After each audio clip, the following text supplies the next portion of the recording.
नमस्कार, आप देख रहे हैं आज तक। मैं हूं आपके साथ रोहित सरदाना।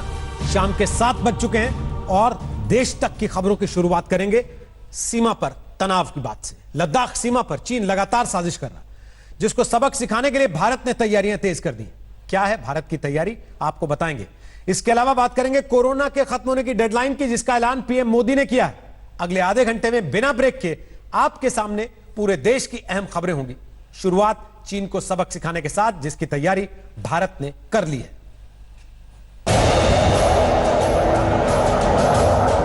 लद्दाख की सीमा पर हुंकार भरते भारतीय फाइटर जेट इस बात का इशारा कर रहे हैं कि अगर चीन अपनी हरकतों से बाज नहीं आया तो अंजाम बुरा होगा। हिंदुस्तान के जांबाज सिपाही अपनी ताकत के साथ लेह में तैयार हैं। चीन की हर चाल पर नजर है। एक साथ 5 Su-30 अगर हमें आसमान में नजर आते हैं, इसका सीधा मतलब होता है कि आप अपनी ताकत अपने दुश्मन को दिखा रहे हैं स्पष्ट तौर पर।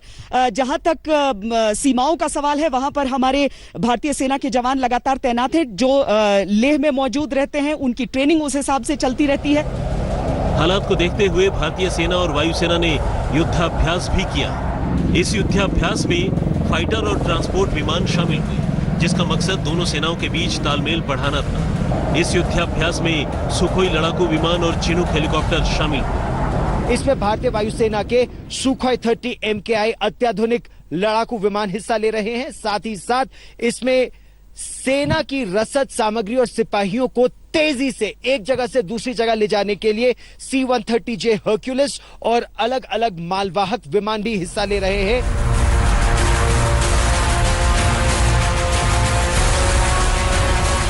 चीन की चालबाजी को अब हल्के में नहीं लिया जा रहा। सैटेलाइट तस्वीरों से चीन की पोल खुल गई, जिसमें साफ नजर आ रहा है कि चीन किस तरह से लद्दाख सीमा के आसपास साजिश रच रहा है। भारत की ओर से चीनी सेना को फिंगर 4 से फिंगर 8 तक खाली करके पीछे जाने की बात बार बार कही जा रही है, लेकिन चीनी सेना अपनी तैनाती बढ़ाती जा रही है। चिंता की बात यह है कि पेंगोंग लेक के पास मौजूदगी के साथ साथ कुछ दूर पीछे चीन बैकअप भी तैयार कर रहा है। इमेज के जरिए देखा जा सकता है कि इस इलाके में गुलाबी रंग के टेंट हैं, जो कि चीनी सेना के हैं। चीन ने फिंगर 4 इलाके के अलग अलग हिस्सों में अपनी सेना को बिछाया हुआ है, जहां कुछ सैनिक पहाड़ियों पर हैं, जबकि कुछ गलवान नदी के पास मौजूद हैं। कुछ हिस्सों में चीनी सेना बड़ी मौजूदगी के साथ है। यहाँ पर कम से कम 3 इमारतें हैं। इतनी बड़ी इमारतें कि इसमें चीन की सेना की बटालियन की अलग अलग टुकड़ियों को तैनात किया जा सकता है। इसके अलावा यहाँ पर एक हेलीपैड भी है, रेडार्स भी हैं जो भारत पर नजर रख सकते हैं। बख्तरबंद गाड़ियों के आने जाने के लिए रास्ता भी है और एक हेलीपैड भी बना हुआ है। सेना प्रमुख 2 दिनों के लद्दाख दौरे से दिल्ली लौट चुके हैं। जनरल नरवणे ने अपने दौरे की जानकारी रक्षा मंत्री को दी। लद्दाख के दौरे पर सेना प्रमुख ने LAC संघर्ष में जख्मी जवानों से मिले और फिर फॉरवर्ड फ्रंट पर जाकर जवानों का हौसला भी बढ़ाया। रक्षा मंत्री राजनाथ सिंह रूस के दौरे से कल ही लौटे, जहां उन्होंने न सिर्फ रूस का समर्थन हासिल किया, रूस हथियारों की जल्द डिलीवरी के लिए भी राजी हो गया। यानी चीन को सबक सिखाने के लिए भारत ने कमर कस ली है। एक ओर सीमा पर सेना मुस्तैद है, तो वहीं दूसरी ओर विकास पर जोर दिया जा रहा है। सड़क को जोड़ने का काम तो तेजी से चल ही रहा था। अब लद्दाख में 134 डिजिटल सैटेलाइट फोन टर्मिनल स्थापित करने की योजना बनाई गई है। लद्दाख के गलवान घाटी, चुशुल जैसे इलाकों में ये फोन टर्मिनल लगेंगे। चाइना की उस तरफ काफ़ी उन्होंने ये मोबाइल नेटवर्क वहाँ पे इंस्टॉल किया गया है, तो यहाँ पे ये स्पेशली इस टाइम पे सैंक्शन होना बहुत बड़ी अचीवमेंट है हमारे लिए। जी, बहरहाल ड्रैगन की हर साजिश पर नजर रखी जा रही है, जिसका जवाब देने की तैयारी चल रही है। लेह से गौरव सावंत और श्वेता सिंह के साथ दिल्ली से राहुल कंवर, आज तक। सैटेलाइट तस्वीरों में चीन की नई साजिश का पर्दाफाश हुआ। कैसे चीन पेंगोंग त्सो इलाके में हिंदुस्तान के खिलाफ अपने सैनिक बढ़ा चुका है, समझा रहे मेरे सहयोगी राहुल कंवल। पिछले कई दिनों से यह चर्चा चल रही है कि चाइना ने फिंगर 4 और फिंगर 8 के बीच में बिल्डअप किया है। आज तक की ओपन सोर्स इंटेलिजेंस टीम के हाथ प्लैनेट लैब्स नाम की एक सैटेलाइट इमेजरी कंपनी से ताज़ा 22 जून की हाई रेजोल्यूशन सैटेलाइट इमेजेस लगी हैं। ये जो लाल रंग का गोला बनाया है, ये पेंगोंग झील का वो हिस्सा है जहां का मैं आपको आज का हाल दिखाने वाला हूं। तो कुल मिला के आप अब तक जान चुके हैं कि जो एक्शन है वो फिंगर 4 और फिंगर 8 के बीच में, पहले ना जहां भारत की सेना था ना चीन की सेना थी, वो इलाका जो एक तरीके से अनमैन्ड था, वहां पे कोई भी परमानेंट फोर्टिफिकेशन नहीं था। यहां पर हिंदुस्तानी सेना का बेस है और फिंगर 8 के पार चाइनीज आर्मी का बेस है। इस इलाके की नई ताज़ा तरीन तस्वीर हमारे पास है, 22 जून की ये तस्वीर है। अब आपको बहुत गौर से सुनना होगा और देखना होगा, तभी आप समझ पाएंगे। मैं आपको सीधे पहले फिंगर 4 के इलाके में लेके चलता हूं। ये बेहद हाई रेजोल्यूशन तस्वीर है, 1.5 GB की। तो जब आप दूर से देखते हैं आपको ज़्यादा नज़र भी नहीं आता, आप भी सोचेंगे कि आखिरकार इस तस्वीर में है क्या और क्या नज़र आ रहा है या नहीं। जैसे जैसे मैं जूम इन करता हूं इस टच स्क्रीन पे, आपको फिर स्थिति नज़र आने लगती है कैमरे के ऊपर। ये आप देखिए किस तरीके से यहाँ पर चाइना ने टेंट्स बना रखे हैं, उनकी गाड़ियाँ नज़र आ रही हैं। ये वो बीच का इलाका है, फिंगर 4 की बीच का इलाका, जहाँ भारत और चीन की सेनाओं के बीच में कुछ साल पहले काफ़ी संघर्ष हुआ था। ये वो बीच का इलाका है जो इस वक्त आपको नज़र आ रहा है। जैसे जैसे हम थोड़ा पीछे जाते हैं, आपको इनके बोट शेड्स भी नजर आएंगे। ये आप देखिए, इन्होंने कच्चे रास्ते बना रखे हैं ताकि इनकी गाड़ियां जा सके। यहाँ पर इनके कुछ टेंट हैं जो इन्होंने यहाँ पे तैयार किए हैं, ये पिंक कलर के। आपको यहाँ पे इनके टेंट नजर आ रहे हैं। जैसे मैं आपको पीछे लेके जाऊंगा, आपको रास्तों के अलावा साथ ही साथ इसी तस्वीर पे नजर आएंगे चाइनीज आर्मी की बोट्स। चाइनीज आर्मी की बोट्स हम लोगों को नजर आएंगी। और साथ ही साथ जब हम देखते हैं, इसके अलावा हमें चाइनीज आर्मी के और टेंट्स मैं आपको दिखाने वाला हूं। तो पहले मैं आपको बोट दिखाता हूं। ये मैं आपको लेके चल रहा हूं उस इलाके में जहां पर अब आप चाइनीज आर्मी का बोट देख पाएंगे। बोट शेड है, जेटी है। जेटी के अलावा यहां पर, क्योंकि जो रास्ता है वो काफ़ी खतरनाक है और वहां से लोगों को ट्रांसपोर्ट करना ज़्यादा मुश्किल, इस वजह से बोट्स का इस्तेमाल पैंगोंग झील में दोनों सेनाएं करती हैं। ये नीले रंग की आपको बोट दिख रही है। इसके अलावा यहाँ पर पूरा बोट शेड बना हुआ है। आखिर गलवान घाटी में चल क्या रहा? प्रधानमंत्री नरेंद्र मोदी ने लद्दाख के तनाव की जानकारी सर्वदलीय बैठक में दी थी, लेकिन विपक्ष लगातार मामले को लेकर सरकार के जवाबों पर ही सवाल खड़े कर रहा है। आज एक बार फिर कांग्रेस ने सरकार पर इस मामले में झूठ बोलने का आरोप लगाया। न वहां कोई हमारी सीमा में घुस आया है, न ही कोई घुसा हुआ है, न ही हमारी कोई पोस्ट किसी दूसरे के कब्जे में है। सर्वदलीय बैठक में प्रधानमंत्री नरेंद्र मोदी का यह बयान कांग्रेस को हजम नहीं हो रहा। राहुल गांधी और सोनिया गांधी लगातार सरकार पर चीन को लेकर झूठ बोलने का आरोप लगा रहे हैं। सोनिया गांधी ने जहां विदेश मंत्रालय और रक्षा मंत्रालय के बयानों का हवाला देते हुए सवाल खड़े किए, वहीं राहुल गांधी ने 3 जगह चीन का कब्जा होने का दावा किया।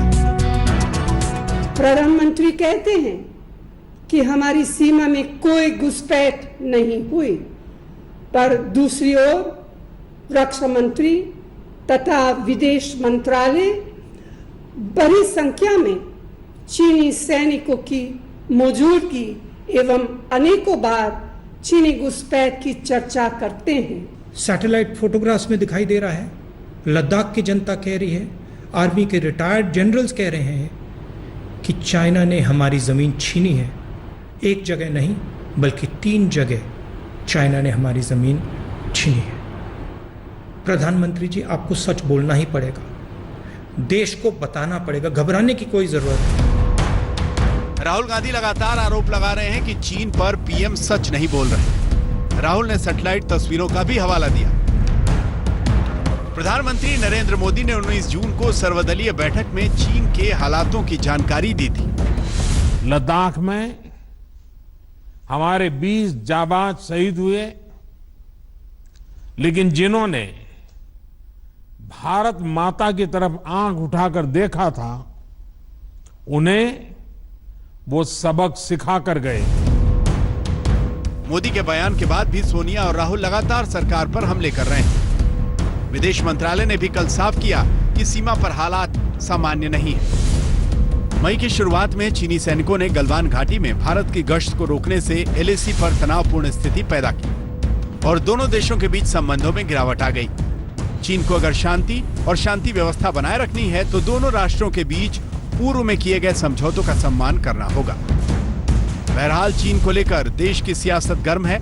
राहुल और सोनिया के निशाने पर सरकार है।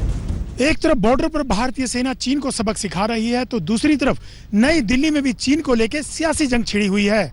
सत्ता पक्ष और विपक्ष आमने सामने है। सरकार LAC को लेकर जो बता रही है, विपक्ष को उस पर यकीन नहीं और सवाल पर सवाल दागे जा रहे हैं। कैमरामैन संजीव कुमार के साथ अशोक सिंघल, दिल्ली, आज तक। बीजेपी ने एक बार फिर राजीव गांधी फाउंडेशन के बहाने सीधे सोनिया गांधी पर निशाना साधा। चीन से डोनेशन के बाद बीजेपी के अध्यक्ष JP नड्डा ने राजीव गांधी फाउंडेशन में प्रधानमंत्री राहत कोष का फंड डाइवर्ट करने का आरोप लगाया। बीजेपी अध्यक्ष JP नड्डा ने ट्वीट करके लिखा, जिस वक्त पैसा ट्रांसफर हुआ उस वक्त PM राहत कोष के बोर्ड में भी सोनिया गांधी थी और राजीव गांधी फाउंडेशन की चेयरपर्सन भी थी। उन्होंने आरोप लगाया कि जनता का पैसा परिवार के फाउंडेशन में डालना न सिर्फ घोटाला है, बल्कि जनता के साथ बड़ा धोखा भी है। PM नेशनल रिलीफ फंड में भी सोनिया गांधी, राजीव गांधी फाउंडेशन में भी सोनिया गांधी, और जिस प्रकार से PM नेशनल रिलीफ फंड का पैसा ये डाइवर्ट होके जा रहा है राजीव गांधी फाउंडेशन में, इट स्पीक्स वॉल्यूम्स। ये बहुत कुछ कहता है कि किस प्रकार केवल और केवल ये जो फाउंडेशन बनाई गई थी, ये पैसे के आदान प्रदान के लिए, पैसे बनाने के लिए और भ्रष्टाचार का एक माध्यम था। एक शेल कंपनी की तरह ये काम कर रही थी। ऐसे कागज हम नहीं निकाल सकते। इन कागजों का क्या महत्व है? देश की सीमाओं पर चीन की सेना खड़ी है, भीतर आ रही है, और JP नड्डा हो, मोदी जी हो, अमित शाह हो, सुबह से शाम तक कांग्रेस से लड़ना चाहते। दुश्मन देश का देश के भीतर घुस रहा है और आप अपने विपक्ष से लड़ाई लड़ने में मसरूफ हैं। कोरोना संकट की वजह से कच्चे तेल की कीमतों में गिरावट आई है, लेकिन पेट्रोल डीजल के दाम लगातार 20 दिन से हर रोज बढ़ रहे हैं। देश भर में सरकार के खिलाफ विपक्ष अब सड़कों पर उतरने लगा है। जगह जगह विरोध प्रदर्शन हो रहे हैं।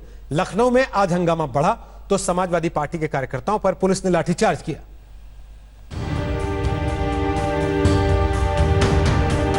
कोरोना का कहर, लॉकडाउन की मार और अब तेल के दाम में लगी आग। पिछले 20 दिनों में पेट्रोल करीब 8 रुपए महंगा हो चुका है, तो वहीं डीजल के दाम में 10 रुपए से ज्यादा की बढ़ोतरी हुई है। महंगाई का आलम यह है कि पेट्रोल से महंगा डीजल हो गया है। कच्चे तेल की कीमतों में गिरावट के बावजूद देश में पेट्रोल डीजल के बढ़ते दामों को लेकर विपक्ष सड़क पर उतर आया है। आज लखनऊ में समाजवादी पार्टी के कार्यकर्ताओं ने जमकर प्रदर्शन किया। प्रदर्शनकारी ट्रैक्टर लेकर विधानसभा पहुंचे। हंगामा बढ़ा और पुलिस ने जमकर लाठियां भांजी। समाजवादी पार्टी के कई कार्यकर्ताओं को पुलिस ने हिरासत में भी लिया है। शाहजहांपुर में भी सपा कार्यकर्ताओं ने जमकर बवाल काटा। नेताओं ने बैलगाड़ी पर सवार होकर प्रदर्शन किया। कानपुर में गंगा तट पर PM, CM और पेट्रोलियम मंत्री के लिए सद्बुद्धि यज्ञ किया गया। अलीगढ़ में राष्ट्रीय लोक दल के कार्यकर्ता भी सड़क पर उतरे। बाइक और स्कूटी लादकर बग्गी को सड़क पर खुद खींचा और सरकार से पेट्रोल डीजल की बढ़ी हुई कीमतें वापस लेने की अपील की। बुलंदशहर में आप कार्यकर्ता बैलगाड़ी खींचते हुए कलेक्ट्रेट दफ्तर पहुंचे, जमकर प्रदर्शन किया और कोरोना के नाम पर आम लोगों को लूटने का आरोप लगाया। प्रयागराज में पेट्रोल डीजल की बढ़ती कीमतों के खिलाफ सपा के पूर्व विधायक गुड्डू पंडित सड़क पर उतरे। चौराहे पर कार को रस्सी से बांधकर खींचा गया और जमकर नारेबाजी की गई। गुजरात के खेड़ा में महंगे तेल के खिलाफ NSUI के छात्र सड़क पर उतरे। बाइक की अंतिम यात्रा निकालकर प्रदर्शन किया गया। पश्चिम बंगाल में भी पेट्रोल डीजल की कीमतों को लेकर गुस्सा भड़क रहा है। आसनसोल में कांग्रेस कार्यकर्ताओं ने सड़क पर रस्सी से कार खींची। केरल में CPIM ने भी सरकार पर हल्ला बोला। अंतर्राष्ट्रीय बाजार में कच्चे तेल की कीमतों में नरमी है, इसके बावजूद तेल कंपनियां अपना मार्जिन सुधारने के लिए कीमतें बढ़ा रही हैं। ऐसे में सरकार के खिलाफ गुस्सा बढ़ता जा रहा है। आज तक ब्यूरो। वैसे हर दिन ये उम्मीद होती है कि देश में आज से कोरोना परास्त होने लगेगा, उसके मामले घटने लगेंगे, लेकिन तस्वीर आज की क्या है वो आपको दिखा देते हैं। इस समय जिस समय हम आपसे बात कर रहे हैं, देश में कोरोना के मामले 5 लाख छूने वाले हैं और जिस रफ्तार से कोरोना बढ़ रहा है उसमें कोई बड़ी बात नहीं कि अगले 24 घंटे से कम समय में देश में कोरोना के कुल मामले 5 लाख से ज्यादा हो जाए। आपको पूरा आंकड़ा दिखा देते हैं। इस समय भारत में कुल केस क्या हैं? 24 घंटे का आंकड़ा है ये। पिछले 17,296 केस बढ़ चुके हैं, उनमें से ठीक 13,940 लोग ठीक हुए हैं पिछले 24 घंटे में और 407 लोगों की मौत हो चुकी है पिछले 24 घंटे में। इस समय देश भर का कुल आंकड़ा 4,90,401 मरीजों का है। अच्छी बात यह है कि 2,85,637 लोग ठीक हो चुके हैं और 15,301 लोगों की मौत हो चुकी है। देश की राजधानी दिल्ली में 73,780 कोरोना संक्रमित मरीज इस समय हैं। 44,765 ठीक हो चुके हैं और 2,429 लोगों की मौत हुई है। दिल्ली के लिए राहत की खबर यह है कि दिल्ली के स्वास्थ्य मंत्री सत्येंद्र जैन का कोरोना टेस्ट नेगेटिव पाए जाने के बाद उनको अस्पताल से छुट्टी दे दी गई है और उनको अपने घर फिलहाल जाने की इजाजत मिल गई है। प्लाज्मा थेरेपी उनकी हुई थी। महाराष्ट्र में 1,47,741 लोग संक्रमित हैं। 77,453 ठीक हुए हैं और 6,931 लोगों की मौत हो चुकी है। और तमिलनाडु में भी 70,977 संक्रमित लोग हैं। 39,999 ठीक हुए हैं और 911 लोगों की मौत अब तक कोरोना की वजह से हो चुकी है। 15 जुलाई तक अंतर्राष्ट्रीय उड़ानों पर रोक लगा दी गई है। आज यह फरमान आया है और 12 अगस्त तक ट्रेन नहीं चलेंगी सामान्य। जो अभी चल रही है केवल वही ट्रेन चलेंगी, इसके अलावा ट्रेन नहीं चल पाएंगी। 5 लाख के करीब कोरोना के केस हो गए हैं और इसके साथ साथ प्रधानमंत्री नरेंद्र मोदी ने आज एक बड़ी बात कह दी है। पीएम नरेंद्र मोदी ने 2 टूक आज कहा कि कोरोना की जब तक कोई दवाई नहीं आ जाती तब तक 2 गज की दूरी ही इसका एकमात्र इलाज है।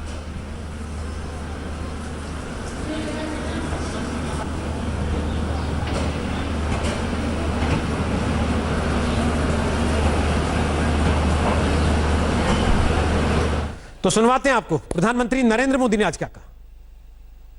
एक ऐसा संकट जिसमें चाहकर भी लोग दूसरों की पूरी तरह मदद नहीं कर पा रहे हैं।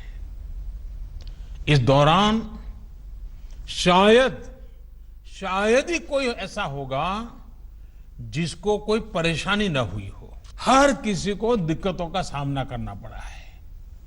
आगे भी हमें नहीं पता कि इस बीमारी से कब मुक्ति मिलेगी, लेकिन हां, इसकी एक दवाई है जिसका हम सबको पता है और ये दवाई है 2 गज की दूरी।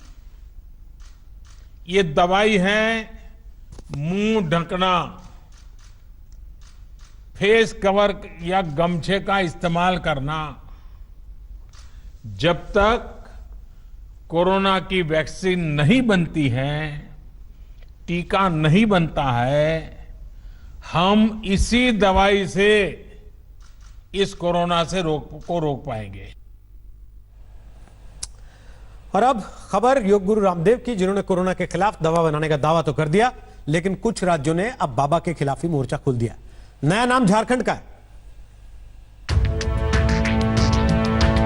आज हम ये कहते हुए गौरव अनुभव कर रहे हैं कि कोरोना की पहली आयुर्वेदिक पतंजलि रिसर्च सेंटर और नीम्स के संयुक्त प्रयास से तैयार हो गई है। देश में कोरोना के केस करीब 5 लाख हो चुके हैं और इस हाहाकार के बीच योग गुरु रामदेव ने जब कोरोना के सर्वनाश के लिए दवा बनाने का दावा किया तो सियासी बवाल मचने में देर नहीं लगी। कई राज्यों की सरकारों ने इसे बाबा का फ्रॉड तक करार दे दिया। अब झारखंड सरकार ने भी इसके खिलाफ आदेश पारित कर दिया है कहाँ ये बना, कहाँ है अभी दवा बनी नहीं है। कोई दवा आके इनको हम मानेंगे। हम लोग, आप लोग भी नहीं मानेंगे? बैन करेंगे? नहीं बैन करेंगे आप? करेंगे। उनको खरीदेगा कौन? खरीदे नहीं करेगा कोई। झारखंड से पहले राजस्थान और महाराष्ट्र में रामदेव की कोरोना दवा के प्रचार और बिक्री पर प्रतिबंध लगाया गया। हालांकि उत्तराखंड सरकार के आयुष मंत्री खुलकर रामदेव के समर्थन में आए हैं। न सिर्फ रामदेव की कोरोना दवा को सही बताया बल्कि बधाई भी दी। दवाई बनाई है, ये निश्चित रूप से पूरे देश और पूरे उत्तराखंड के लिए बड़ी सम्मान की बात है और इसके कोई साइड इफेक्ट तो है नहीं। और मैं सोचता हूँ अगर उस दवाई को खाने से अगर कोई मरीज ठीक होता है तो मैं सोचता हूँ इस पर विवाद करने की जरूरत नहीं है। रामदेव के दावे और कोरोना की दवा को लेकर अलग अलग मतों का सियासी फर्क साफ दिख रहा है। जहां जहां गैर बीजेपी सरकार है, वहीं रामदेव की दवा पर बैन लग रहा है। जी हां, ये भी कई बार देखा गया है कि योग गुरु मोदी सरकार की नीति और नीयत के पक्ष में खुलकर बोलते हैं, और शायद यही वजह है कि दवा को लेकर सियासी खाका खिंच चुका है। कोटद्वार से गिरीश तिवारी और रांची से मृत्युंजय श्रीवास्तव के साथ आज तक ब्यूरो। और अब बात मौसम के हाल की, जो जानलेवा होता जा रहा है। भारी बरसात ने यूपी और बिहार में खूब तबाही मचाई है। 100 से ज्यादा लोगों को अपनी जान गंवानी पड़ी है।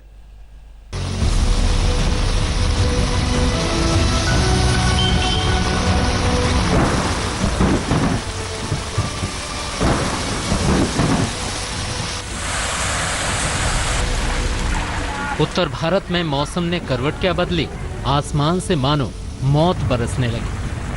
आसमान से कड़कती बिजली के बीच घरों से मौत की चीखें सुनाई देने लगी।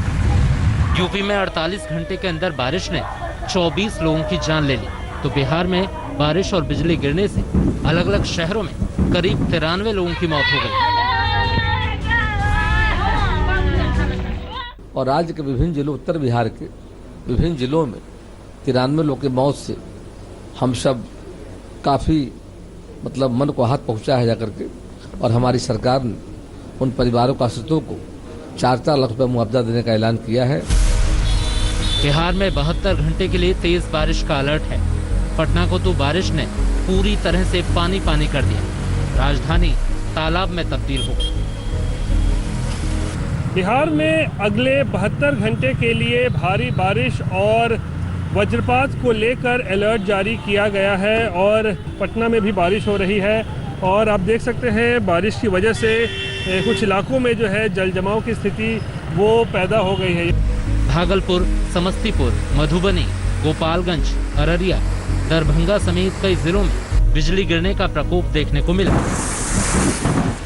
नीतीश कुमार ने बारिश से मरने वालों के परिजनों के लिए 4 लाख के मुआवजे का ऐलान किया है। वहीं यूपी का हाल भी बेहाल हो गया। देवरिया, प्रयागराज, अंबेडकर नगर, बाराबंकी, बारिश के बीच लोगों के मौत की खबरें सामने आई। कई घरों में पानी भर गया। वहीं आम जनजीवन बुरी तरह से प्रभावित है। असम में भी बारिश ने बुरा हाल कर दिया है। करीब 2.5 लाख लोग बाढ़ के साए में जी रहे हैं। नदियां उफान पर हैं। गांव, घरों में पानी भर गया है। लोगों को रेस्क्यू कर सुरक्षित जगहों पर ले जाया जा रहा है। आज तक ब्यूरो। और इस वक्त एक बड़ी खबर आ रही है देश की राजधानी दिल्ली से। आपको बता दें कि दिल्ली सरकार ने फैसला किया है 31 जुलाई तक स्कूल बंद रखे जाएंगे। कोरोना संकट की वजह से दिल्ली सरकार ने यह फैसला किया है। हालांकि दिल्ली के उप मुख्यमंत्री मनीष सिसोदिया के मुताबिक स्कूल बंद रहेंगे, परिसर ऑनलाइन पढ़ाई की जा सकेगी, उस दौरान ऑनलाइन क्लासेस चल सकेंगी। यह बात दिल्ली सरकार की तरफ से कही गई है। 31 जुलाई तक स्कूलों को बंद रखा जाएगा। दिल्ली के उप मुख्यमंत्री मनीष सिसोदिया ने यह बात बताई है। कोरोना की वजह से, कोरोना के केस जिस तरीके से देश की राजधानी दिल्ली में बढ़ रहे हैं, इस वक्त 73,000 से ऊपर कोरोना का आंकड़ा देश की राजधानी दिल्ली में हो चुका है। ऐसे में दिल्ली सरकार अभी स्कूल खोलने को तैयार नहीं है। दिल्ली के सभी स्कूल 31 जुलाई तक बंद रहेंगे। दिल्ली के शिक्षा मंत्री और उप मुख्यमंत्री मनीष सिसोदिया ने यह ऐलान किया। और इसी के साथ एक छोटा सा ब्रेक के बाद चारों तरफ से घिर गया चीन। देखते रहिए आज तक। नमस्कार, मैं हूं अंजना ओम कश्यप। हमें उम्मीद है ये वीडियो आपको पसंद आया होगा। लेटेस्ट खबरों के लिए यूं ही देखते रहिए आज तक, और इस वीडियो के पसंद आने पर लाइक, शेयर